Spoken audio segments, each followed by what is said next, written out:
ये 8 लक्षण प्रकट होने लगते हैं जिसके ऊपर प्रभु की कृपा होती है। पहला, घोर अपराध करने वाले के प्रति भी दया की भावना, शांति पहला लक्षण है। भाव में भी पहले शांत भाव है। हमारे ऊपर श्री हरिजू की कृपा है, इसकी पहचान ये 8 लक्षण। पहला, शांति, अर्थात घोर अपराधी के प्रति भी गुस्सा ना आना, क्षमा करना, ये हरि की कृपा का लक्षण है।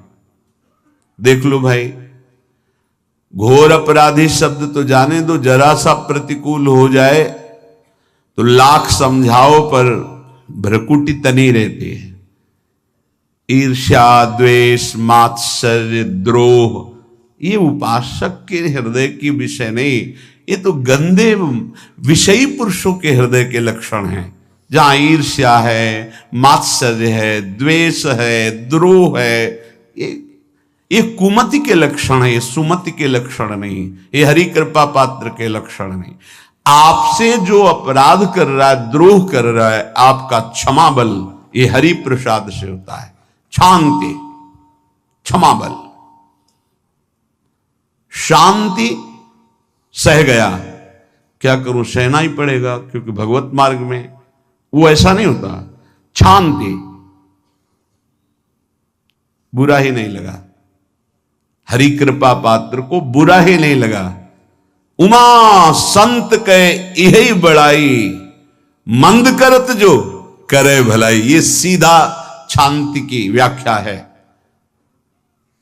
अपने यहां मंगल गान में, करत जे अनसहन निंदक तिनहु पे अनुग्रह कियो, यह है हरि कृपा, यह है आचार्य कृपा, गुरु कृपा। अपराधी पर भी क्षमा का भाव होना, भला ऐसा है, अपराधी पर भी क्षमा का भाव होना, ये हरि कृपा पात्र में ही होगा, अन्य में नहीं। तो अगर अपने हृदय में ऐसा लगे कि ऐसा नहीं है तो हरिजू से प्रार्थना करनी चाहिए कि कृपा करो, मेरे में सामर्थ्य आवे।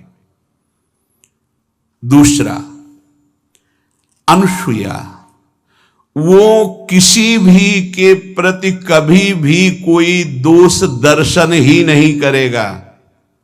दोष कथन, दोष श्रवण की तो बात जाने दो।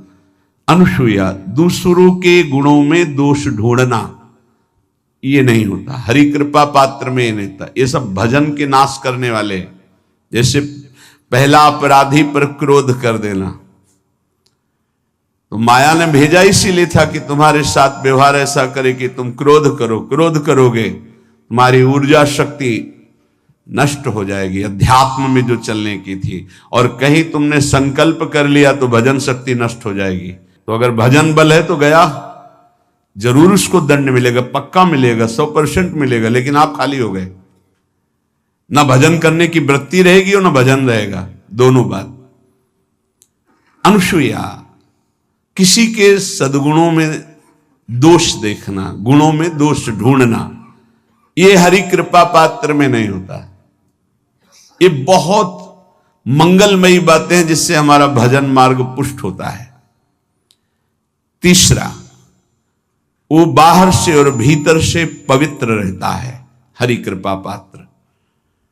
शौचाचार का ज्ञान होना चाहिए, वस्त्र आपके पवित्र होने चाहिए, ये बाहरी, जल रज आदि के द्वारा बाहरी पवित्रता, और निष्कपटता, निश्चलता, सत्य भाव, ये अंदर की पवित्रता है। अगर कपट है, छल है, असत्य है तो हृदय मलिन रहता है। भीतर और बाहर से पवित्र रहना, इसमें खास बात क्या है भीतर और बाहर से पवित्र रहने में? भीतर और बाहर से सदैव पवित्र कौन रह सकता है? तो बोले जो पुंडरीकाक्ष भगवान श्री हरि का, प्रियाजू का स्मरण करता रहता है, वो शवाभ्यंतर शुचि, वो बाह्य और अभ्यंतर दोनों से पावन रहता है। तीसरी जो कृपा का लक्षण है, अर्थात वो सदैव भगवत चिंतन परायण, शौचाचार का पालन करने वाला, बाहर और भीतर से हरि कृपा पात्र पवित्र रहता है। लघु शंका में जल पात्र में रखा जाता है, जनेंद्रिय को पवित्र किया जाता है, फिर हाथ रज से धो के, फिर कुल्ला करके, आचमन करके, पैर धोकर, ऐसे पवित्र आचरण, ऐसे पशुवत व्यवहार ठीक नहीं। कुछ लोग ऐसी गलती करते हैं कि जिसमें शौच हुआ जाता है उसी में बैठकर लघु शंका करते, तो सारे वस्त्र, पूरा शरीर अपवित्र हो गया आपका। अब तो अटैच बाथरूम की व्यवस्था माया ने कर दी है। हमें लगता है कि शौचालय अलग होना चाहिए और स्नान गृह अलग होना चाहिए, थोड़ा ही चाहे भेद हो, पर अंतराय होना चाहिए पवित्रता के लिए। अब ये शौचालय है, यही स्नान करना है, यही लघु शंका करनी है, तो पवित्रता का निर्वाह नहीं हो पाता। यदि जिस उस जगह आप शौच करते हैं, जो बैठकर उसी पे बैठ के लघु शंका करते हैं, तो आपको पूरा वस्त्र सहित स्नान करना चाहिए पवित्रता के, तभी बुद्धि भ्रष्ट हो जाती है। आपको मंत्र का निरंतर चलना ये कठिन पड़ जाएगा। पवित्रता का निर्वाह करो। देह राग मिटने के बाद एक स्थिति आती है, अवधूत स्थिति, उसमें फिर शरीर की पवित्रता का कोई संबंध नहीं रह जाता। पर अभी तो संबंध है ना देह भाव से, तो बहुत होश से लघु शंका ऐसे करें कि आपके पैरों में, वस्त्रों में छिट्टी ना पड़े, पवित्र रहें। हर समय हमें पवित्र मंत्र जपना है, नाम जपना है, श्री की सेवा में रहना है। बहुत जल्दीबाजी खड़े खड़े लघु शंका की, छिट्टियां पड़ रही, बस ऐसे चल दिए, वो पशुवत आचरण भगवत मार्ग में नहीं चल पाओगे। वो अंदर तुम्हारे व्याकुलता पैदा करता रहेगा, भोगों की, संसार की। शौचाचार का बहुत बड़ा फल है, शरीर राग छूट जाएगा। ये बात समझ लो, शरीर राग छूट जाएगा। शरीर संबंधी पवित्रता शरीर राग छुड़ा देती है, आंतरिक रहस्य है ये। चौथा, ऐसे कार्यों का अनुष्ठान न करे जिनमें हमारा भजन छूटता है, जिनमें सत्य छूटता है, जिनमें भगवत भाव छूटता है। जैसे आपके ऊपर कृपा हुई, आप भगवत मार्ग में चल रहे हैं, अब आप ऐसे संसारिक कार्यों का अनुष्ठान कर रहे हैं जिनमें आपकी चित्त वृत्ति बिल्कुल भगवत विमुख हो रही, तो जीवन का लाभ क्या होगा? लाभ तो है भगवत स्मरण सहित। इसी की मानो टीका है, छठदम शील बिरत बहु कर्मा, निरत निरंतर सज्जन धर्मा। शीलवान और ऐसे कर्मों से विरत जिनसे भगवत विस्मरण होता है, जो सज्जन पुरुषों के द्वारा धर्मानुष्ठान होते हुए उन्हीं का अनुष्ठान, ऐसे कर्मों में ना जाए जिससे भगवत विस्मरण होता है। जैसे कल एक ने प्रश्न किया कि मैं खाता तो नहीं हूं, लेकिन मांस की दुकान में मांस बेचता हूं, होटल आदमी, क्या उचित है? ये उचित कैसे हो सकता है? तुम और भी तो व्यापार कर सकते हो। जरूरी है धर्म का पालन करने की इच्छा करते हो, धर्म आचरण करते हो, ऐसा नहीं। तो विरत बहुकर्मा, उन कर्मों से हमें विरत रहना है जो हमारे धर्म के विरुद्ध है, जो भजन के विरुद्ध है। हरि कृपा पात्र ऐसे कर्मों का अनुष्ठान कर ही नहीं सकता। और शारीरिक श्रम इतना जिससे हमारा भजन का तार ना टूटे। जब भजन का अभ्यास किया जाता है तो हर कार्य को सुचारू रूप से करते हुए एकाग्रता भजन में रखी जाती है। हम वो कार्य जल्दी से कर ही नहीं सकते जिसमें भजन छूट जाए और कार्य पूरा हो। नहीं, हम कार्य करेंगे, हमें छोड़ दीजिए, हम अपने चिंतन से युक्त होते ही बिल्कुल कार्य करेंगे। जैसे कई साधक हैं, उपासक हैं, बड़े अच्छे उपासक हैं, उनको आप कार्य दीजिए कि आप पानी गर्म कर दीजिए, पात्र बहुत सुंदर साफ होगा, पानी बहुत गर्म, लेकिन आप कह दीजिए कि 5 मिनट में गर्म करके ले, तो उनसे असंभव नहीं होगा। छोड़ दीजिए उनको आप, वो मतलब ऐसा कार्य करेंगे प्रशंसनीय, पर वो समय से। उनका एक सिद्धांत है, बहुत अच्छा लगता है। और अपने को पता है कि इससे जल्दीबाजी नहीं होनी। पात्र मार्जन करना है, छोड़ दीजिए, आप उसको टोकिएगा नहीं, आप जल्दी मान के, उससे नहीं होने वाला। वो तनिक भी दोष नहीं रहने देगा पात्रों में, पर समय दीजिए, आराम आराम शिव कर। हमें अच्छा लगता है, भगवत चिंतन परायण उपासक की यही वृत्ति होती है। पोछा लगाना है बिल्कुल बढ़िया लगेगा, लेकिन आपको सर से घुमा दे वैसा नहीं होगा। आप छोड़िए और जाइए, हटिए, और वो अपने ढंग से लगाएगा और एकदम क्लीन करके। यही उपासक का लक्षण होता है। जो कार्य करेगा सांगोपांग करेगा, पर वो बहुत मस्ती से होगा, क्योंकि उसका भगवत चिंतन चल रहा है। अधिक ऐसे जिससे हमारा चिंतन छूट जाए, थोड़ा संयम में आना चाहिए। ये भगवत कृपा पात्र का लक्षण है। अपने भजन का फल देखना भगवत कृपा पात्र की, सबको प्रदान कर देना। हिम्मत है? अपने भजन, इतनी मेहनत से किया हुआ भजन, भजन होने के बाद, हे प्रभु इस भजन का फल हो, सर्वे भवन्तु सुखिना सर्वे सन्तु निरामयः। यहां तो कहते महाराज, एक माला रोज आपके लिए करता हूं कि आपकी बीमारी ठीक रहे, तो शेष किसके लिए करते हो प्रभु? शेष क्या? अगर इष्ट और गुरु के लिए तुम्हारा है कि एक माला करते, तो फिर इतनी माला करते तो हमें क्या होगा? सब आपको दे देंगे तो हमें क्या होगा? तभी भजन का रहस्य नहीं जाना। सबके मंगल के लिए अपने भजन को समर्पित कर देना। देखो भाई भजनानंदी, भजन में अरुचि होने लगेगी? नहीं होने लगेगी। सुबह से शाम तक पसीना चुआए हम और भजन का फल दे दे सबको, तो इसका रहस्य बताते हैं। सबको जे भी कहा सर्वे भवन्तु सुखिना, तो सर्वत्र विराजमान भगवान वही पलटकर अनंत रूपों में आपके ऊपर बरस पड़ेंगे। ये आंतरिक रहस्य है। हमने जो भजन किया वो एक सीमा में था, जब हमने संपूर्ण विश्व को दे दिया तो असीम बनकर वापस हुआ। ये भाव न समझ में, अगर ये भाव न कहे तो एकदम लगे हम अपना भजन क्यों दे दें सबको। उस सर्वात्मा में विराजमान जो हमारा प्रभु है, उसी को समर्पित कर। सर्वे भवन्तु सुखिना, तो वो सब पलटकर सब जगह से वापस आया, सबका आशीर्वाद आया और वो महान बनता चला गया। ये लाभ है, आंतरिक लाभ है। अगर तुम्हारा भाव ऐसा न बनता हो तो आप प्रभु को तो अर्पित करते ही है ना, तो वही प्रभु सब में विराजमान है। ऐसा भाव करके सर्वात्म स्वरूप भगवान को हमारा भजन समर्पित है। सब रूपों में प्रभु विराजमान है। ये हरि कृपा पात्र का लक्षण चल रहा है। और छठवां, अपने भजन से अपने लिए कुछ भी ना चाहना और दूसरों की तो बात जाने दो। दूसरों से कुछ ना चाहना ये तो ठीक है, अपने भजन से अपने लिए कुछ ना चाहना है हिम्मत। देखो ये हरि कृपा पात्र में हिम्मत होती है। अपना भजन अपने प्रयोग में ना लाना, इसका भी आंतरिक रहस्य है। अपने प्रयोग में आप शरीर को लेकर के बोलेंगे, अगर स्वरूप को लेकर तो प्रयोग की कोई वहां जरूरत ही नहीं। स्वरूप पूर्ण काम है, वहां कोई अभाव नहीं। जब आप कोई भाव अपने लिए करेंगे तो देह भाव होगा।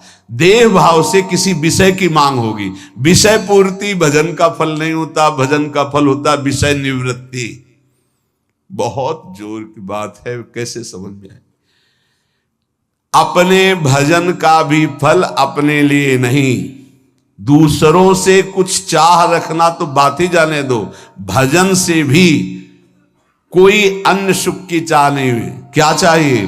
भजन ही बनता रहे, भजन का फल भजन बनता रहे, खूब निरंतर जप करते रहे। सातवां, किसी भी मान सम्मान कीर्ति पद प्रतिष्ठा के मिलने पर हृदय का असंतुष्ट हो जाना, यह हरि कृपा पात्र का लक्षण होता है। प्रणाम नमस्कार जय हो तो हृदय में असंतुष्ट हो जाना चाहिए। कोई किंचन मात्र अभिमान न उदय हो जाए। प्रभु बचाओ, ये माया की चकाचौंध से बचा लो नाथ। कौन सा अपराध बन गया कि आपकी जय की जगह यहां हमको ऐसा सुनना पड़े। जैसे एक बार महापुरुष जन कह रहे थे कि जब गुरुजन बड़ाई करने लगे सामने शिष्य की, तो उसको ग्रीवा झुका लेनी चाहिए और पश्चाताप करना चाहिए कि कोई गलती हो गई, आज हमारे गुरुजी ने हमारी बड़ाई कैसे कर दी, इसका मतलब कोई दोष बन गया, कोई गलती हो गई, और प्रार्थना करना चाहिए कि क्षमा कीजिएगा महाराज, अगर कोई गलती हो तो दंड दीजिएगा, लेकिन ये दंड मत दीजिएगा कि आप हमारी प्रशंसा कर रहे हैं। भगवान, इससे बड़ा और कोई दंड नहीं हो, ऐसा महसूस होना चाहिए। सम्मानम कल्याति घोर गरलम, ये हरि कृपा पात्र का लक्षण है। नीचापमानम सुधा, नीच पुरुषों द्वारा किया हुआ अपमान अमृत के समान लगे और सम्मान विष के समान लगे। मान प्रतिष्ठा कीर्ति जिसके लिए बड़े बड़े लालायित रहते, हरि कृपा पात्र को विष की तरह चुभती है। और 8वां, किसी भी प्राणी समुदाय से संबंध ना रखते हुए सब पर दया की भावना, सब पर कृपा की भावना, सब पर करुणा मैत्री, पर किसी से ममता नहीं। ये सूत्र बहुत व्यवहार में प्रयोग करने योग्य है। सबसे करुणा और मैत्री, पर किसी से ममता नहीं। करुणा तो करी भरत जी ने, मैत्री भी की मृग से, पर ममता रहित नहीं रहे। ममता कर ली तो अगला जन्म हिरण का हो गया।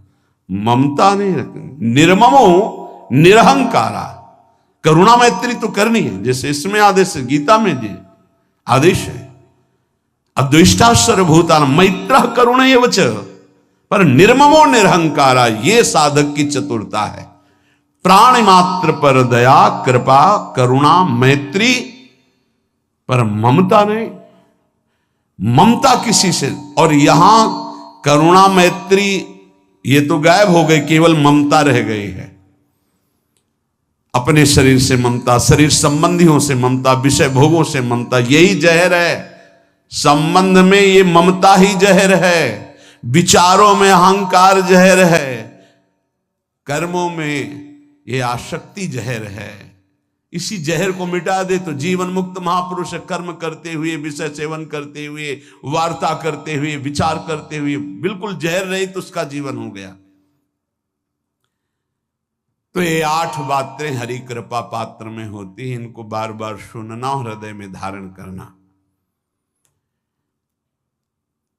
जो भक्त होता है, हरि कृपा पात्र होता है, उसमें ये 5 बातें कभी नहीं जागृत होती, स्फुरित ही नहीं होती।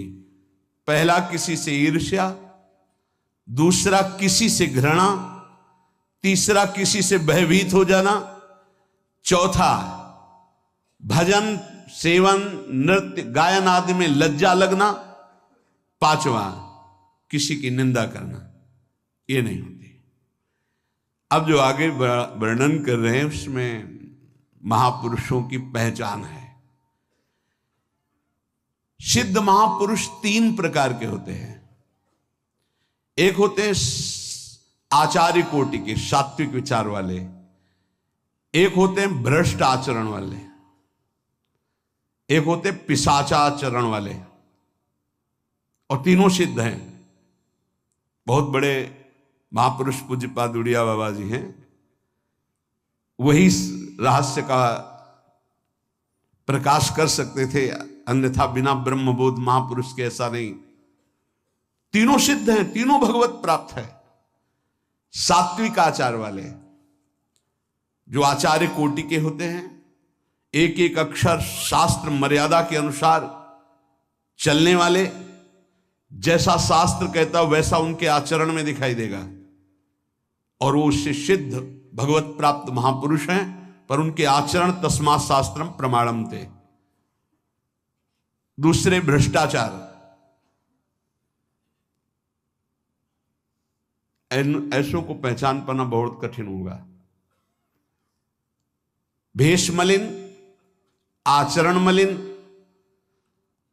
जैसे आप में कोई पुराना हो तो शायद जान पाएगा, भगवान दास नाम के एक संत इसी चौराहे पे रहते थे। ये जो चौराहा है, कभी नंगे पड़े रहते थे, कभी वो पा रहे उनके साथ कुत्ता पा रहा है, कभी नाली का पानी पी रहे हैं, और भगवत प्राप्त महापुरुष थे। इसकी पहचान स्वयं की। कोई चाय रखने गया, उठा के ईंट मार दी, गाली दे दी, दौड़ पड़े, पकड़ पाए तो 10-5 घूंसे थप्पड़ मार दिए। ऐसा उनका व्यवहार था, भ्रष्टाचार। हलवा कोई रख गया, खिचड़ी रख गया, कुत्ता खा रहा है, उसी के साथ वो खा रहे हैं। कभी गमछा लपेटे, कभी नंगे, सीधे प्रकृति का वार शरीर से सहते थे, बस चौराहे पे ही रहते थे। बहुत अगर गए तो ये राधा टीला है, बस इतना ही उनका था। राधा टीला से इधर, और इधर थोड़ा चढ़ाई जो है जहां पूज्य श्री चंद्रशेखर बाबा जी वास करते, उसके इधर, मतलब चौराहे के बस इतने में ही रहते थे 12 महीना, 20 साल उनको देखा। तो जब काशी से आए हुए थे तो उनको देखा तो उनकी दृष्टि से लगा कि ये स्थिति प्रज्ञ महापुरुष हैं, पर अपने को छुपाए हुए ऐसी लीला करें। पर उनके कुछ ऐसे आचरण थे जिनसे लगा कि इनकी, हमें लगता है, बुद्धि खराब है क्या, मतलब पागलपन का दौड़ा है क्या। ऐसे राधा रमन जी दर्शन करने गए तो जो पुंडरीक जी हैं इनके बाबा, वो उस समय थे, उनके पुत्र जो पुंडरीक जी के पिताजी, वो उनके सहयोग में, तो करुणा कृपा हुई उनकी, उन्होंने देखा। वो तो बाद में परिचय जाना उनका, हमें पता नहीं, तो बाद में परिचय। वो पीत वस्त्र धारण किए हुए वयोवृद्ध एकदम डलिया लाए, राधा रमन जी को निकाल करके अपने को प्रसाद मिला। तो सीधे राधा रमन जी की कृपा का अवलोकन करते हैं और परिक्रमा लगाना। एकदम संकल्प बना, कमंडल में 2 कुलिया रखी, ढक्कन से ऐसे ढक के, और बस मन में आया कि अगर वो बाबा हमसे आते हैं, हमारे कमंडल से कुलिया, सत्य, परम सत्य, कुलिया लेते हैं और पाते हैं और फिर रख के चल देते, तो मैं मान जाऊंगा कि प्रभु ये आपके धाम के सिद्ध महापुरुष हैं, आए हुए थे हम काशी से ऐसे। क्योंकि काशी में ऐसी लीलाएं देखी थी बड़े अद्भुत कोटि के महापुरुषों को। आपसे सत्य कहते, वो पेड़ हट गया, रमण रेती में था, बीच रोड में था, चबूतरा बना था, वो ऐसे पड़े थे, वहां के हम बैठ गए, बिजली की तरह उठे, रफ्तार से आए, खड़े हो गए हम बिल्कुल, क्योंकि हमें पता था कि घूंसा और थप्पड़ इनका प्रसाद होता है। तो हम कहा उस समय, हम कहा अगर हाथ चलाएंगे तो पकड़ लेंगे ना, बिल्कुल पोजीशन में खड़े। तो बंगाली भाषा में कुछ बोले, वैसे गले में हाथ डाला, ढक्कन हटाया, कुलिया निकाली, पाया, कुलिया वहीं रखा, ढक्कन रखा, गए और वहीं लेट गए। सत्य कहते एकदम रोम रोम खड़ा हो गया कि अरे भगवत प्राप्त महापुरुषों को जानना बड़ा कठिन है, कैसे आचरण, भ्रष्ट आचरण से रहते हैं। कभी दिगंबर, कभी गमछा लगा हुआ है, कभी कुत्ते के साथ खा रहे, कभी नाली का पानी पी रहे। पूज्य बाबा कह रहे आचरण मलिन, नाली या पैखाने का भी पानी पीने में उनको कोई भी परेशानी नहीं। गंदे जगह मलिन भाव से पड़े रहना, किंतु वृत्ति हर समय भगवदाकार रहना, भगवदाकार रहना। ये तीसरे, पिशाचाचार, गाली गलौज करना, ईंट पत्थर से मारना, हर मलिन चेष्टा बहुत कठिन है, बहुत कठिन है। ये सब देखने को मिला है भगवत कृपा से तीनों प्रकार के महापुरुषों का। वृंदावन में एक आगंतुक संत आए थे बाहर से, वो रात्रि में हर वृक्ष के नीचे खड़े रहते, पैर सूज गए थे उनको, कभी बैठे और लेटे नहीं देखा, खड़े ही रहते थे।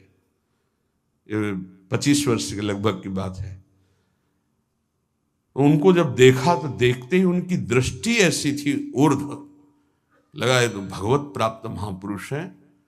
45 वर्ष की अवस्था हो, बस खड़े रहते थे, चरण उनके फट गए थे, ऊपर से ऐसे खड़े खड़े। रात्रि में एक दिन हिम्मत की, बोलते नहीं थे वो, लार बह रही है ऐसे गंदे कपड़े, महाराज जी आप कृपा करें। उस समय मदन टेर में कि आप आइए, तो सहज में से खड़े हो गए। तो आटे के 4 लड्डू हमें मिले हुए थे, तो उनका आप कृपा करके पाइए, पाले। उनका आपका ये जो बाहरी परिवेश है और आपके जो बाहरी लीलाएं हैं, ये बाहरी लोग तो भले न समझ पाए, पर प्रभु मुझे ऐसा अनुभव होता है आप भगवत प्राप्त महापुरुष हैं। रो पड़े हो, कभी हमने उनको ऐसा नहीं देखा, रो पड़े। और उनका ये हमारे गुरुदेव की कृपा है। उनका कब से वृंदावन आ पाए? बोले कुछ दिन हुए। बोले वृंदावन की रज का प्रभाव कितना दिव्य है कि अब जाने का मन नहीं होता है। पर आप अब दोबारा हमसे मिलने की चेष्टा मत कीजिएगा, कभी दूर से देख लीजिएगा, पर आप कभी मिलिएगा नहीं।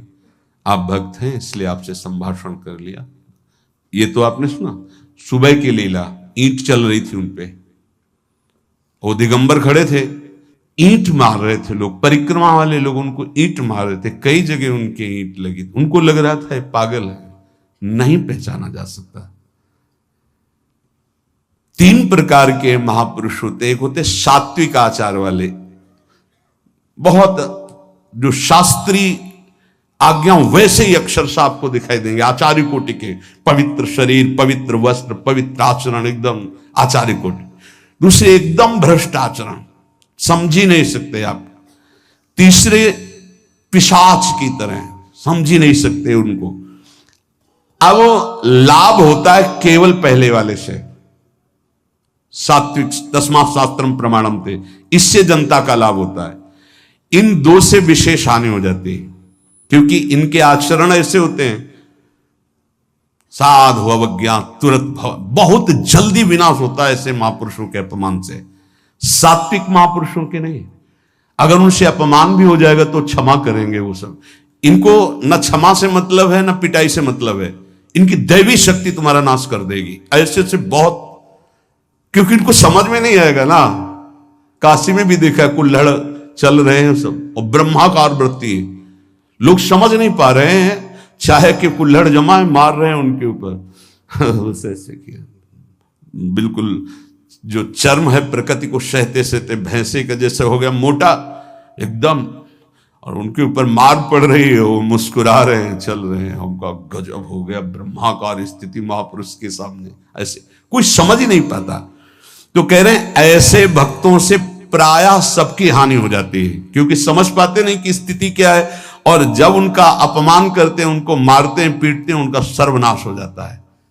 वो करते नहीं है, उनका प्रभाव कर देता है। पर सात्विक महापुरुषों से किसी का मंगल नहीं होता। इसलिए समाज का परम मंगल शास्त्र के द्वारा आचरण किए हुए जो सिद्ध महापुरुष हैं उनसे होता है। ये 2 प्रकार के महापुरुष जो होते हैं, कई तरह से हानि हो जाती है। आप समझ ही नहीं पाएंगे, आप अपमान कर देंगे, अनिष्ट हो जाएगा आपका, क्योंकि यहां ना क्षमा है ना दंड है। दैवी शक्तियां उनकी सुरक्षा में लगी हुई, वो सर्वनाश कर देंगी।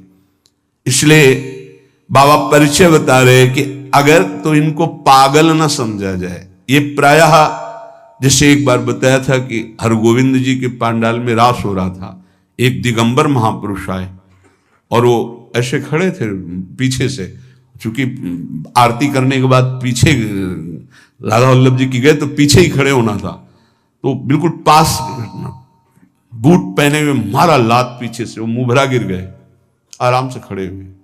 रास को ऐसे नेत्रों से हल्का सा और बस फिचल दिए, वो पीछे 10 बार लात मारता गया। वो मुड़ के नहीं देखा किसने मारा, पीछे पीछे हम 10 कदम चले। गजब हो गया, ऐसी स्थिति इस महापुरुष की। और ये बावरा जान नहीं रहा कि अपना सर्वनाश कर दिया हमने, और वो गजेंद्र की तरह मत वाले ऐसे फोगला की तरफ चल के निकले। कैसे समझोगे महापुरुषों को? बाहरी व्यवहार। अभी 10-12 वर्ष की बात है, यमुना के पार ऐसे खो करके रहते थे दिगंबर एक महात्मा। अब है कि नहीं मुझे पता नहीं, पहले यमुना किनारे जाते थे बैठने, तो बस वो चीखते थे, राजकुमारी राजकुमार, राजकुमारी राजकुमार, यमुना पार से राजकुमारी राजकुमार। और ऐसे घास नोच नोच के जैसे गाय खाती है ऐसे खाते थे घास, और चिल्लाते क्या थे, राजकुमारी राजकुमार। किसको? प्रिया प्रीतम। राजधानी है ना, तो ऐसे वृंदावन की तरफ खड़े होते ऐसे कहते राजकुमारी राजकुमार। कैसे कोई महापुरुषों को जाने। भगवान कृपा करें कि किसी भी महापुरुष का कभी कोई अनिष्ट हमारे द्वारा ना हो, कहीं कोई अमंगल बर्ताव ना हो जाए, इसलिए परिचय बताया कि आप सोच सकते हैं कि ऐसे भला महापुरुष हो सकते हैं। हाँ पक्का, तीनों प्रकार के महापुरुषों के दर्शन हुए। जो नाम जप करता है, भगवद आश्रित है, भगवत मार्ग का पथिक, सबसे पहले उसमें एक क्षमता जागृत होती है। क्या? ये द्वंद्व है, शत्रु और मित्र में समान भाव, मान और अपमान में समान भाव, लाभ और हानि में समान भाव, सुख और दुख में समान भाव, निंदा और स्तुति में समान भाव। तो बोले द्वंद्व रहित, द्वंद्व विमुक्ता। ये पहली साधक की वृत्ति जागृत होती। ध्यान रखना, अगर आपकी साधना परिपक्व अवस्था की तरफ जा रही है, आपकी साधना ठीक है, तो पहला लक्षण है तितिक्षवः, वो बहुत धैर्यवान और सहनशील होगा। सुख दुख, लाभ हानि, मान अपमान, निंदा स्तुति, इसमें वो समान भाव रखेगा। चलो हमारी स्थिति ऐसी नहीं, लेकिन हमें सुनने को मिला तो समान भाव रखने की चेष्टा तो करें। पूज्यपाद श्री उड़िया बाबा जी महाराज, यदि तुमसे कोई द्वेष करता है और तुम्हें भगवत प्राप्ति करनी, तो वो जब दिखाई दे तो उसके चरणों में प्रणाम करो। अगर पास से निकले तो राधे श्याम, वो भले ना बोले, अगर तुम ऐसा किए तो उसके बैठे हृदय में जो श्री भगवान हैं वो मिल जाएंगे तुम्हारे को। अगर तुम्हारी दृष्टि दोषयुक्त हुई तो कर लो भजन, जब तक वो नहीं मिटाओगे तब तक भगवत प्राप्ति नहीं होगी। हरिवंश नाम लीन जे अजात शत्रु ते सदा, ये शुद्ध परमार्थ अध्यात्म की चर्चा है। यहां व्यवहार को भी अध्यात्म बनाया जाता है। प्रयत्न करो सहने का, मिटाने का। क्या गाली दे रहा है कोई, श्रवणेंद्रिय ने सुना, मन में जाके दाह पैदा हुई, ही नहीं, मेरे भगवान अपने समीप मुझे ऊंचाई देना चाहते हैं, प्रेम की ऊंचाई, ज्ञान की ऊंचाई, इसलिए ये कटु वचन बुलवा रहे हैं, मुझे सहन करना है। राधा राधा राधा, आगे निकल गए। जो सुख दुख, मान अपमान, लाभ हानि आदि द्वंद्वों को सह जाता है, देख लो, यहां लड़ना नहीं है, भक्ति सहना सिखाती। बोले कब तक सहेंगे? जब तक भगवान न मिल जाए। बोले वो तो बहुत ही दुष्ट हो जाएगा, अगर हर बार सहेंगे तो अगली बार और बढ़ के आएगा। कदापि नहीं। जो अपराध भक्त कर करे राम रोष पावक सो जरे, तुम सहो आग उधर लग जाएगी। उमा क्षमा सापौते भारी, अपने कर्म जाय अपकारी। तुम अपने को बचाओ, मालिक देख रहा है, वो ऐसा हिसाब करेगा। एक नवयुवक था जिसकी देखो हंसी उड़ाता था, बहुत परेशान करता था। एक भगत जी निकले उनके छेद, तो दाढ़ी मुछ को लेकर बहुत उपहास किया, 2 रुपए निकाले, दिए। उसको लगा पीछे आ रहे थे आर्मी के, फिर उनका उपहास गिरा के 10-5 ला तो थप्पड़ मारे ना, वो जो 2 रुपए दिए थे ना, हिसाब हो गया। अब दोबारा उस गली में नहीं खड़ा हुआ वो। राम रोष पावक सोजरी, तुम जाओ झुक के, वो आ रहा है झुकाने वाला, किसी रूप में रौंद के रख देगा उसको, क्योंकि उसका स्वभाव ऐसी जगह हाथ डालेगा जहां हाथ जल जाएगा। ये ना सोचो कि अगर हम 10 बार सह गए तो 11वीं बार वो फिर बोलेगा, बोलने लायक नहीं रहेगा। जो अपराध भक्त कर करे राम रोष पावक सोजरी, तुम्हारा कर्तव्य सहन करना और मालिक का कर्तव्य हिसाब करना। एक साधु जा रहे थे, गंगा किनारे भ्रमण कर रहे थे, तो छड़ी रखते, सोटा लंगोटा लोटा ये साधु के पास रहता है, तो सोटा लिए हुए थे और अपनी मस्ती में जा रहे थे। ऐसे पीछे धोबी कपड़ा धो धो के ऐसे सब फैलाए हुए था सूखने के लिए। उसने देखा इतनी मेहनत से तो हम धो रहे और बाबा जी रौनता चला जा रहा है, तो जिससे धोआ वो पीटने वाला डंडा वही दौड़ा लेके रुक्मिणी जी के पास भगवान बैठे, विनोद तत्काल सुदर्शन चक्र, फिर ऐसे शांत हो गए। तो रुक्मिणी जी ने कहा, प्रभु जरूर ये स्थिति किसी भक्त पर संकट आने पे होती है, रुक क्यों गए? बोले उसके पास लाठी थी, उसने हिसाब कर दिया, 2-3 डंडे बाबा जी ने मारे और 2-4 डंडे धोबी ने मारे, तो दोनों धोबी है इसीलिए मट गए।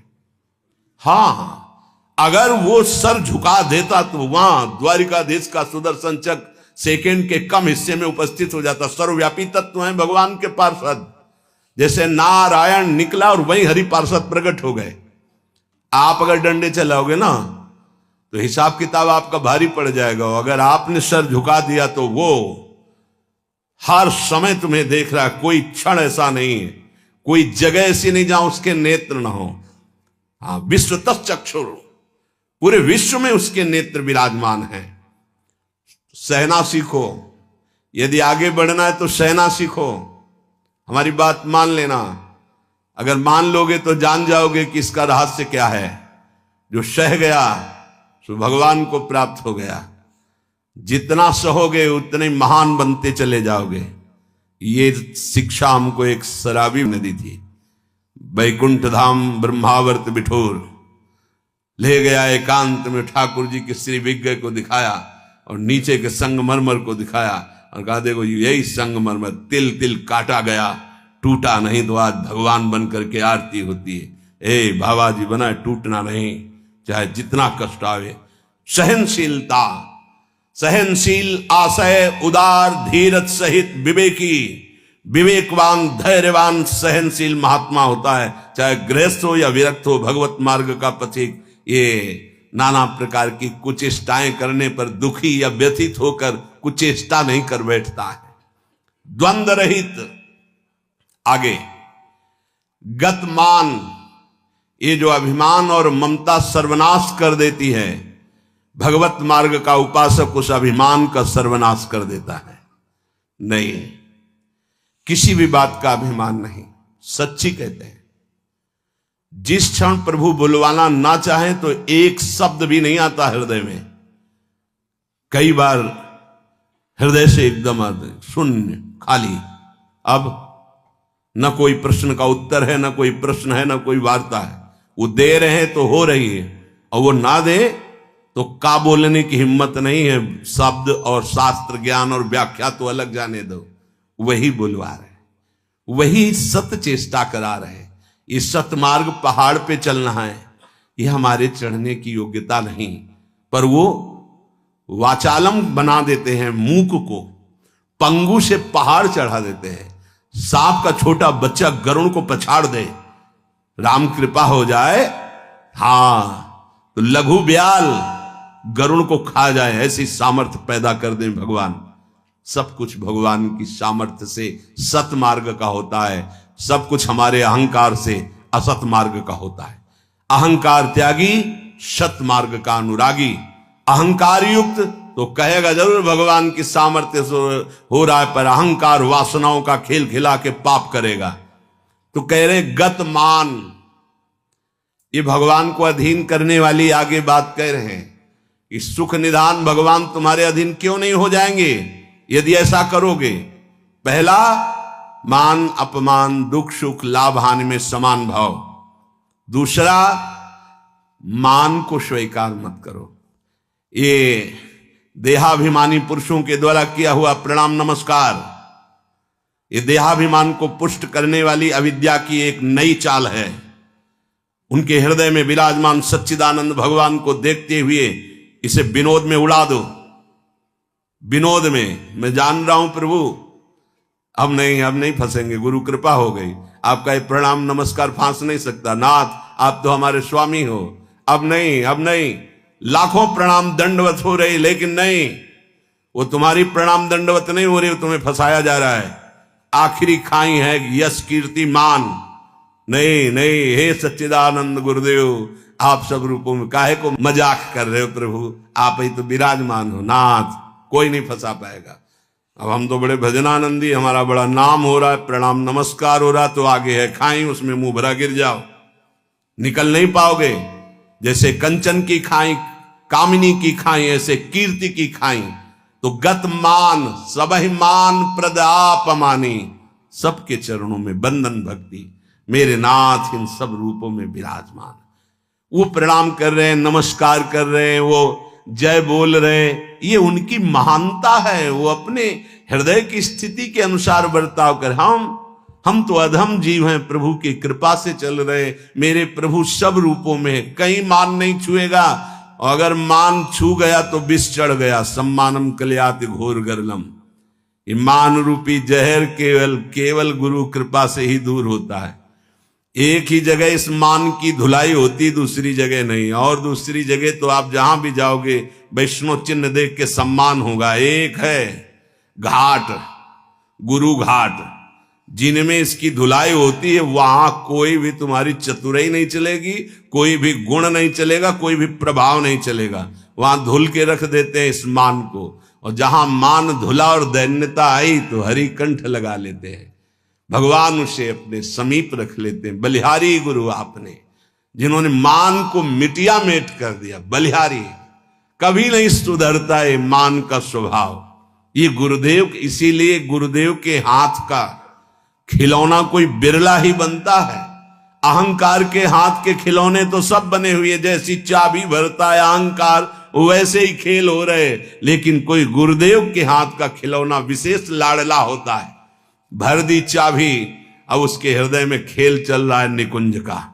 मान का त्याग करा करके दैन्यता का भाव प्रकाशित करना, ये प्रेमी महापुरुष सदगुरुदेव की कृपा से होता है। गत मान, आगे ज्ञान रथ। ज्ञान किस बात का? एक क्षण भी प्रभु का स्मरण न छूटे, इससे बड़ा कोई ज्ञान नहीं। बात पकड़ लो। तुम्हें कुछ आता हो या ना आता हो, बस राम कृष्ण हरि राधा राधा बोलना आता है, इससे बड़ा कोई ज्ञान नहीं है। ये भगवद स्मृति है। यस्य स्मरण मात्रेण जन्म संसार बंधनात् विमुच्यते, नमस्तस्मै विष्णवे प्रभु विष्णवे, जिनका स्मरण मात्र जन्म मरण बंधन से मुक्त कर देता है। राधा राधा कृष्ण कृष्ण। ज्ञान रथ, जब आप नाम जप करेंगे तो स्वाभाविक, सच्ची मानिएगा, इस शरीर से प्यार खत्म हो जाता है। ये बहुत व्यवस्थित भगवान की कृपा से चलता है, पर इससे राग नहीं रहता। पुराने कपड़े से जैसे तुम्हारा कोई राग नहीं रहता, फेंक देते हो कूड़ा में, ऐसे ही इस शरीर से ज्ञान रत उपासक को कोई संबंध नहीं रहता। बिल्कुल समझ लेना।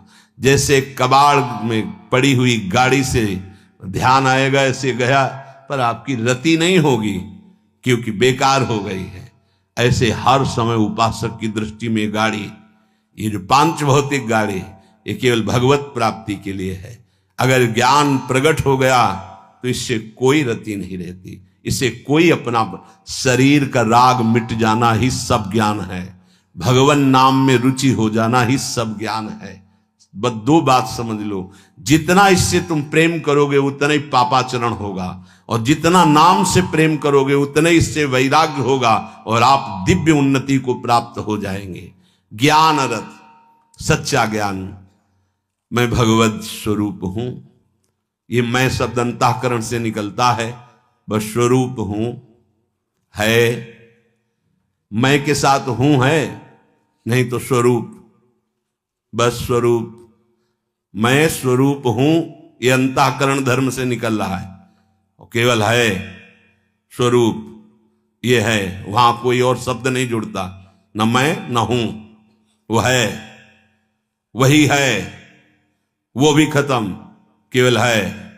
यह है पूर्णता, ज्ञान की पूर्णता, भक्ति की पूर्णता है। कौन?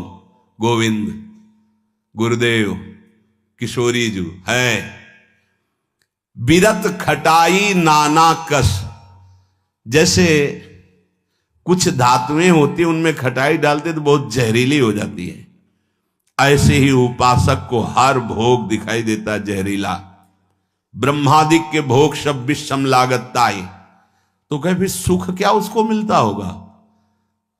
गांव में जब गुड़ बनाया जाता है तो ऊपर का जो फेन निकलता है ना, गांव के जो गरीब लड़के होते दौड़ के वो चाटते हैं, बड़ा मीठा अच्छा लगता है। कहीं उनको रबड़ी मिल जाए तो उसकी तरफ देखेंगे क्या? नहीं देखेंगे, क्योंकि अब उससे बहुत कई गुना बढ़कर के आनंददायक वो रबड़ी मिल गई। जैसे निर्मल विशाल मृदु जल का जलाशय मिल जाए तो छोटे छोटे गंदे गड्ढों की याद नहीं आती, ऐसे सच्चिदानंद भगवान का सुख स्फुरित होता है जब ते गंदे विषय विष की तरह दिखाई देते। ब्रह्मादिक के भोग सब विषम लागत आए। तो बोले उस उपासक के हृदय में इतना वैराग्य हो जाता है जैसे वमन, खाने का मन नहीं होगा, विष्ठावत मलवत त्याग, मल त्याग के बाद कोई अहंकार नहीं होता, अर्थात वो त्यागी भी है और अहंकार का त्यागी है। जैसे इसमें कहा बीरत खटाई नाना कस, जैसे कांस आदि जो पात्र हैं इनमें खटाई पड़ जाए तो बहुत जहरीली हो जाती है। बोले ऐसे ही ये सारे विषय उसे जहरवत दिखाई देते हैं। इसीलिए जो विषय प्रिय लग रहे हैं उनसे पिंड छुटाना हो तो भगवान को अर्पित करके भोग लगा के पाओ। गंदे विषय भगवान को भोग लगाए नहीं जाते। अगर कोई भी प्रिय पदार्थ है आपका कि ये तो हमें बहुत पसंद है, तो उससे पहले 20 मिनट प्रभु को भोग लगाओ और थोड़ा प्रसाद लेके बांट दो। कोई और ना हो तो पशु पक्षियों को बांट दो, राग खत्म हो जाएगा, पक्का राग खत्म हो जाएगा। ये गुरुजनों के अनुभव की बात है। कुछ ऐसे पदार्थ होते हैं, पूज्य राधा बाबा भाई जी से कहा कि सब ठीक है आपकी कृपा से, पर मिठाई देखते ही प्रियता बढ़ जाती है, तो क्या अभी हमारा राग है मिठाई में? भाई जी हर समय बाबा की मनोवृत्तियों को देखने वाले महापुरुष, तो उनका नहीं, तुम्हारी स्थिति में मिठाई का राग नहीं है, ये स्वभाववश शरीर की आवश्यकतावश पूर्व अभ्यास रहा है। तो ऐसा हो जाता है कि जैसे सब पदार्थ रखा है, जो प्रिय है उसे उठा लिया और पाने लगे, उसका कोई राग नहीं है, स्वभाववश तुम्हारे शरीर को आवश्यकता है तो स्वभाव बन चुका है, पर राग नहीं है। पर अपने लोगों की स्थिति नहीं है, अपने लोगों का राग है। हमें जो राग है सच्ची मानो गुरुजनों की आज्ञा पे चले तो नष्ट हो जाएगा। जो प्रिय से प्रिय वस्तु लगे 20 मिनट भोग लगाना, दिखाना नहीं केवल, क्योंकि होगा ना कि गरम गरम पकौड़ा और चटनी और सब दिखा लो तो श्री जी को पालो, नहीं, रसेंद्री को नहीं, श्री जी को पवाओ और इसके बाद एक पकौड़ा चटनी आप लो, बका दूसरे को दे दो, आप अपना पेट भरो रोटी से। आप देखो ना आपकी रसेंद्री बस में, रसेंद्री बस में हुई हर इंद्री बस में हो जाएगी। यहां कह रहे बीरत खटाई नाना कस, ये नाना प्रकार के भोग भोगते समय बहुत व्यतीत हो गया। उस उपासक को ये विश्वत नजर आते हैं जिसको भगवत प्राप्ति की चाह होती। तो बोले सुख निधान सुजान कौशलपति वे प्रसन्न कहू क्यों न होई बस। यदि ऐसे चलोगे तो भगवान बिना बुलाए आपके पास आ जाएंगे। कैसे? द्वंद्व रहित, मान अपमान निंदा स्तुति समान भाव से सह जाओ। गतमान, कोई सम्मान करे स्वीकार मत करो, उसके भोक्ता मत बनो। ज्ञानरत, ये शरीर नष्ट हो जाएगा, तुम अविनाशी हो। विषय विरत खटाई नाना कस, जितने भोग हैं इनमें कोई सुख नहीं है। और फिर जैसे देह गे से प्यार करते ऐसे प्रभु से प्यार करने लगे। तो कह रहे प्रभु अपने आप आपके अधीन हो जाएंगे। सर्वभूत हित निर्व्यलीक चित भगति प्रेम दृढ़ नेम एक रस। तुलसीदास यह होई तबहि जब द्रवे ईश जेहि हतो शीस दस। भगवान जिसको अपना बनाना चाहते हैं तो उसके हृदय में एक बात प्रकट होने लगती है, कैसे सबको सुख पहुंचाऊं। सर्वभूत हित, ये बात, ये लक्षण है भक्त का। हमारे अंदर भक्ति आई, इसका लक्षण किसी को भी दुखी देख के मन कैसे इसको सुख पहुंचाऊं। भले हम कुछ नहीं कर पा रहे, लेकिन सर्वभूत हिते रताहा, हमारे हृदय में आ गया, कैसे इसको सुख पहुंचाऊं। गोस्वामी जी ने संत हृदय की महिमा का वर्णन करना प्रारंभ किया तो लगा जैसे मक्खन कोमल होता है ऐसे संतों का हृदय कोमल होता है। तो लिखा, संत हृदय नवनीत समाना। पर विचार किया है तो दोष हो गया।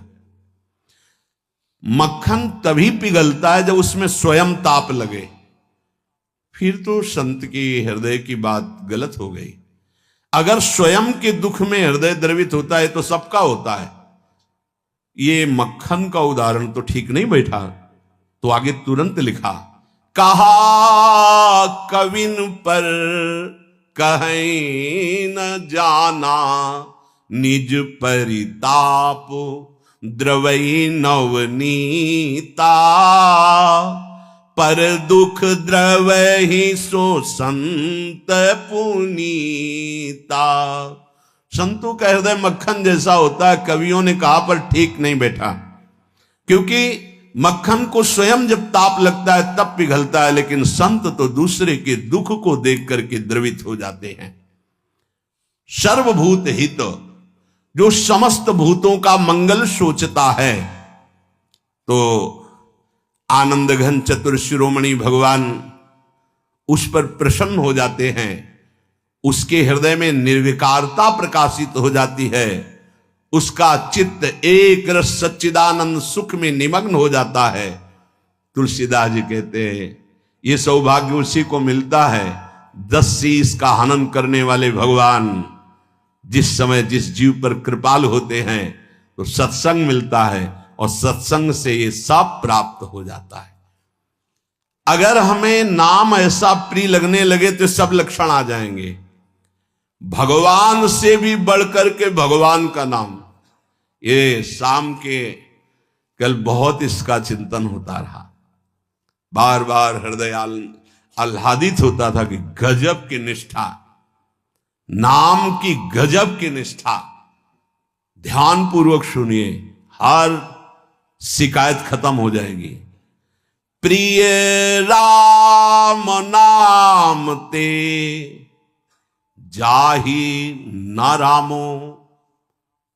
बड़ा सुख मिलता है। जैसे शब्द है ना, उनमें डुबकी लगाओ, एकदम निहाल कर देते। प्रिय राम नाम ते जाही न रामो। ताको भलो कठिन कलिकाल हूं, आदि मध्य परिणामो। प्रिय राम नाम ते जाही न रामो। ये बैठा लीजिए, ये जीवन की सार बात। पद तो गोस्वामी जी का कई बार, लेकिन इससे पहले महामहिम पूज्य श्री भाई जी हनुमान प्रसाद पोद्दार जी के द्वारा ये बात मिली थी। जीवन में पहली बार ये बात पूज्य भाई जी के द्वारा मिली थी कि अगर तुम्हारे सामने भगवान आ जाए, उनके दर्शन कर रहे हो, नाम छूट गया, तो हमें नहीं चाहिए ऐसे भगवान जिससे हमारा भगवान का नाम छूट जाए। ये भाई जी की बात। फिर पद मिला बहुत काल के बाद। ये कल पुनः इसका कृपा करके गोस्वामी जी ने दर्शन कराया और चिंतन कराया। बेपरवाह, अद्भुत मस्ती है इस बात में। जिसे भगवान नाम इतना प्यारा लग गया है कि यदि स्वयं भगवान कहें कि अब मैं तुम्हें मिल गया, मेरे लिए तो भजन कर रहे थे, अब आज से नाम जपना छोड़ दो, तो वो स्वीकार नहीं करेगा। उपासक कहेगा नाम नहीं छोड़ सकता, महाराज आप आओ या ना आओ, आप जाओ या रहो, आपकी मर्जी की बात। नाम से प्रिय बढ़कर आप नहीं हो हमें। ये बात बहुत बड़ी बात। जब भगवान की बात आ गई तो ये भोगों की बात क्या रह जाएगी भाई। ये पद प्रतिष्ठा रुपया पैसा, अभी नाम का स्वाद ही नहीं चखा। ये ताको भलो कठिन कलिकालो आज मध्य परिणामो। आज कल परसों हर समय परमानंद बना रहेगा। एक कलयुग कुछ नहीं बिगाड़ सकता। यदि जिह्वा में ऐसा प्यार उदय हो गया कि मुझे नहीं चाहिए और कुछ, जो हमें नाम छोड़वा दे वो कुछ संसार की पद प्रतिष्ठा तो जाने दो, हमें भगवान से भी नहीं मिलना। यदि वो आ जाए और नाम छूट जाए तो मुझे उनका आना नहीं। प्रिय राम नाम ते जाही न रामो, ये बहुत बड़ी बात है, ये जनसाधारण नहीं समझ सकते। बहुत बड़ी बात। कैसे छूटेगा फिर नाम? सोचो कैसे छूटेगा। आग लग जाएगी कि ओहो, जिस नाम के बराबर नामी से मिलन की भी बात नहीं कही गई, उस नाम को हम चंद विषयों में, तुच्छ विषयों में, तुच्छ व्यक्तियों के मायाजनित संभाषण में छोड़ देते हैं। हमारी कहां की निष्ठा? गोस्वामी जी कह रहे हैं, प्रिय राम नाम ते जाहि न रामो। बार बार इसलिए करें, बैठा लो। सकुचत समुझी नाम महिमा, मद लोभ मोह को कामो। राम नाम जप निरत सुजन पर, करत छाह घोर घामो। प्रिय राम नाम ते जाही न रामो। बस यही लगता है, यही परम विश्राम है। इससे बड़ी कोई बात नहीं हो सकती। राम जी मिल जाए और वो कहे कि हमारा नाम छोड़ दो, अब हमें स्वीकार करो, हम तो मिल गए ना, तो वो उपासक भगवान से कह देगा आप चले जाइए। जिस नाम के बल से आप हमारे पास आए उस नाम को मैं नहीं छोड़ सकता। आप कभी मत दर्शन देना, कभी मत आना, आप हमें हर दुख देना, पर मैं नाम नहीं छोड़ सकता। ये बात पकड़नी, ये बात पकड़नी। पकड़ लो, सब कुछ तुम्हारे अधीन हो जाएगा। मुझे आपसे मिलने की आवश्यकता नहीं है यदि नाम छूट जाए तो। यही भाई जी लिखा था प्रियालाल के लिए, राधा कृष्ण के लिए। सबसे पहले भाई जी की बात तो थोड़ी देर तो विचार चलता रहा इस विषय का कि नाम साधन है और साध्य है प्रभु। जब प्रभु को हम देख रहे हैं तो नाम भूल गए तो कौन सी बड़ी बात है, क्योंकि नाम का फल तो प्रभु ही थे। उस समय समझ में नहीं आया, बाद में समझ में आया उन्हीं महापुरुषों की कृपा से, जो आज गोस्वामी जी कह रहे हैं कि यदि कोई कहे कि तुम्हें राम मिल जाएंगे, या राम जी ही कहें कि मैं मिल जाऊंगा, मेरा नाम छोड़ दो, तो उपासक का हृदय कहेगा नाम जापक का कि यदि आपके मिलने से नाम छूट जाता है तो आप कभी हमसे मत मिलिए। मुझे आवश्यकता नहीं आपसे मिलने की। यदि मेरा गुरु प्रदत्त नाम छूट जाए तो आपके मिलने की आवश्यकता नहीं।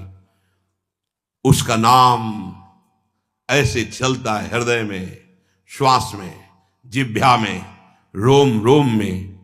ऐसा अपार प्रेम उसके हृदय में प्रकट होता है, ऐसी मतवाली मस्ती होती है कि भगवान उसे कभी छोड़ ही नहीं सकते।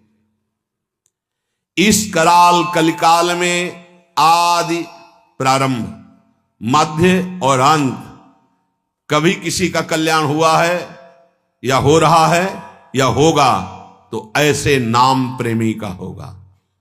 ये आदि मध्य परिणामों। अगर नाम जब चल रहा है तो जो पीछे महापुरुष हुए हैं, जो अब हैं, जो आगे होंगे, वो नाम के प्रभाव से ही हैं। नाम की महिमा इतनी अपार है, ध्यान दीजिए। अभिमान, लोभ, अज्ञान, क्रोध, काम, ये उसके हृदय में ही नहीं रह जाते जिसके निरंतर नाम चलने लगता है। ये सब सकुचा कर भाग जाते हैं। जैसे किसी महान बलशाली को देखकर छोटे मोटे योद्धा गर्दन झुका के भाग जाते हैं। ये काम आदि दोष उन्हीं को परेशान करते हैं जिनके नाम नहीं चल रहा। सच्ची मानिए, मान लीजिए, विश्वास कर लीजिए, बहुत बड़े लाभ की बात है नाम। सामने ही ये सर ऊंचा नहीं कर सकते। कौन? बोले नाम महिमा का ऐसा प्रभाव, मद, अभिमान, लोभ, भोगों का, पैसे का, पद का, मोह परिवार का, क्रोध नाना प्रकार की प्रतिकूलताओं से प्रकट होता है, और काम ये गर्दन झुका के भाग जाएंगे यदि तुम्हारे निरंतर नाम चल रहा है। वो हम ये छोड़ नहीं पाते, हम नहीं छोड़ पाओगे। ये भगवत शक्ति से संपन्न योद्धा हैं। नाम नाम चल रहा है, भाग जाएंगे। नई अवस्था ठाकुर हरिदास जी की, बस नाम चल रहा है। 3 दिन प्रयासरत रही, स्वयं भक्त बन गई, उनके हृदय में कोई फर्क नहीं पड़ा। क्यों? क्योंकि नाम चल रहा है। जो नाम जप करता है, बहुत महिमा की बात कह रही है। राम नाम जप निरत सुजन पर करत छाह घोर घामो। घोर धूप में भी वो धूप छाह से भी बढ़कर शीतल बन जाएगी नाम जापक को। अर्थात घोर विपत्ति, घोर प्रतिकूलता उसके लिए भारी अनुकूलता और मंगल बन जाएगी, जिसकी जिह्वा पे नाम चल रहा है। यदि कोई कहे कि हमने नाम के प्रभाव से पत्थर में कमल उदित होते देखा है, तो आश्चर्य मत मान लेना, बहुत छोटी बात है ये। कह रहे हैं नाम प्रभाव सही जो कहे को, शिला सरो रूह जामो। जो सुन सुमिरी भाग भाजन भई, सुकृत शील भील भामो। यदि कोई तुम्हें ऐसा कह दे कि हमने देखा है पत्थर में कमल खिल गया, असंभव, तो तुम मान लेना कि वो नाम जापक ऐसा हो सकता है। नाम जापक कुछ भी कर सकता है, क्योंकि नाम में कर तुम अकर तुम अन्यथा सब सामर्थ्य विराजमान। जो बिल्कुल नहीं हो सकता वो भी हो सकता है, अन्यथा कर तुम। जैसे जहां सुई का धागा जाना छेद में बहुत कठिन होता है सुई के, वहां से अनंत ब्रह्मांड भगवान पार कर सकते हैं, और उन भगवान को अधीन करने वाला नाम है, सब ठीक हो जाएगा। सब कुछ हो सकता है। नाम की महिमा समझ करके ये तुम्हारे काम क्रोध लोभ मोह मद मत्सर्य सकुचा कर भाग जाएंगे, सामने नहीं आएंगे।